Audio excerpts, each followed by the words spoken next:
Her tiny fingers curled around mine as she leaned in, lips barely moving. "Grandpa," she whispered, eyes wide, voice trembling, "my parents will take your money after the party today." I smiled, not because I was surprised, but because I finally had confirmation. I stood up, mid-toast, excused myself, and left my own birthday celebration.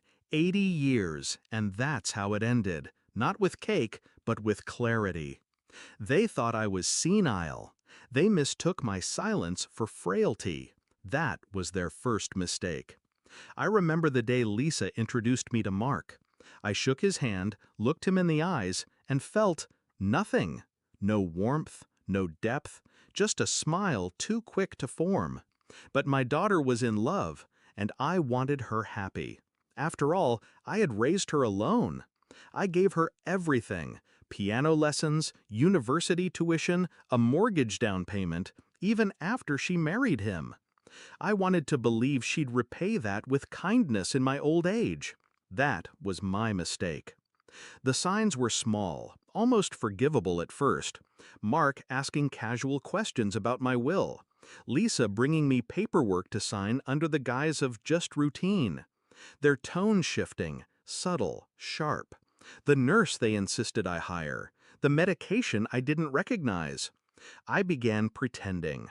I left lights on intentionally, forgot names I knew. I let them think the fog was settling in, that they were safe, that the old man was slipping. But I was watching, listening, planning.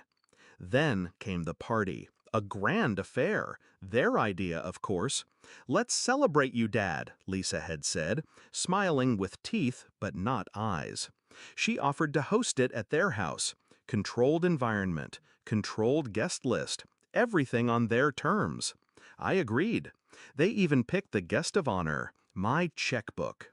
But they didn't count on Chloe, my 8-year-old granddaughter, the only innocent in the room, and apparently the only one brave enough to tell the truth. I left before dessert, and I didn't go home. I went to the bank. I'd been preparing for months, changed my will, quietly, legally, shifted assets into a private trust, one Lisa couldn't touch. The house? Transferred. The stocks? Liquidated. Every penny they were salivating over had already been moved. But that wasn't enough. I didn't just want them out of my money. I wanted them to feel what they made me feel: invisible, discarded, used. So I made one final move. The next morning, they arrived at my place frantic. "Dad," Lisa called from the front door, "we need to talk." The house was empty, the curtains drawn, but the note on the table was waiting. "You always said this house felt like yours. Good news, now it is. The deed's in your name. So is the maintenance, the property tax, and the second mortgage Mark took out last year behind your back. Surprise." Below it, 2 envelopes. One addressed to Chloe, one to the authorities. Chloe's envelope held a college fund, a substantial one.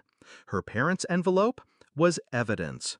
Voice recordings, photos, bank transfers, all tied to their slow, deliberate attempt to declare me mentally unfit. They wanted control of my estate. They nearly got it.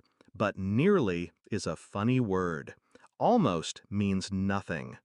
They tried to reach me, of course, but by then I was gone. Not dead, just elsewhere. Somewhere warm, somewhere quiet. I still get updates on Chloe. She's doing well, living with her aunt, my sister's daughter. The courts decided Lisa and Mark were unfit guardians. Financial fraud doesn't look good in family court, especially when it's been notarized and time-stamped. Do I miss them? No. I miss the idea of who they were, or who I thought they were. Lisa, with her scraped knees and bedtime stories. Mark, pretending to call me sir in the early days. I miss the illusion, but I've made peace with the truth. They buried their respect for me long before I buried my trust in them.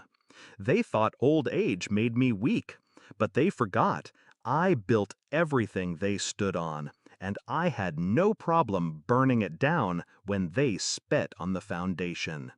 I didn't raise a daughter to serve me, but I didn't raise her to rob me either. People ask why I didn't confront them earlier, why I waited. Because revenge, like tea, brews best with patience.